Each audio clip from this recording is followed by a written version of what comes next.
We've got a 5-show main stage season. We'll go through those first. We're kicking off with one of the longest running Broadway musicals of all time, Chicago. And then our December production is the Will Ferrell classic Christmas movie, Elf. And then we've got 2 plays. The first, we're returning to Agatha Christie with the longest running play in history, which is Mousetrap. And it's turning 75 this year, so that's very exciting.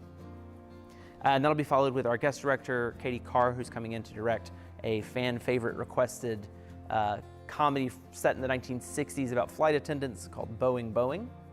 And then our main stage season concludes this coming summer with guest director Sylvia Haney and Laura Voss coming in to direct The Prom, which was very successful, had a very successful Broadway run, was made into a movie, and is a really important story that we're excited to bring to Macon. Our October production is the cult classic comedy musical called Reefer Madness, which is based on an old sort of scare film that was shown to students in the late 30s, early 40s. It's very much in the vein of like Rocky Horror Picture Show. It's a lot of fun and definitely for the grown-ups. And then our spring After Dark production is the show that broke all sorts of records at the Tony Awards, and that's Spring Awakening. Definitely been a development for us. I took over the job in December of 2019 with big hopes of a lot of changes, and then sort of everything came grinding to a halt for us for a while. So this current season was sort of our first trial at a couple of these new things, especially the After Dark shows. And again, we're continuing to work to expand our theater for young audiences, and also adding in these sort of bonus concerts and readings to provide opportunities for local playwrights to present their work, and also for some of our actors and singers to get out there and perform additional times in sort of a unique, more concert cabaret style format with our audiences.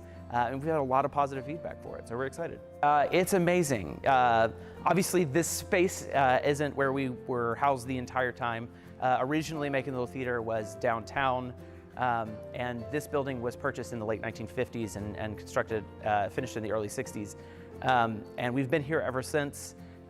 Coolest thing for me to see is people who have generationally grown up here at the theater.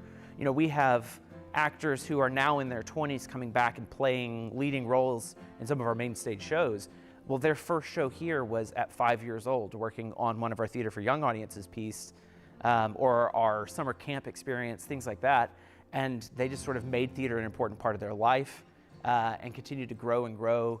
And now, you know, they've moved on and have other jobs or other lives, or have come and gone from college and they're back in the area, but they still find theater important and exciting. And to get to work with those people, that's some of the most exciting experiences that we get to have.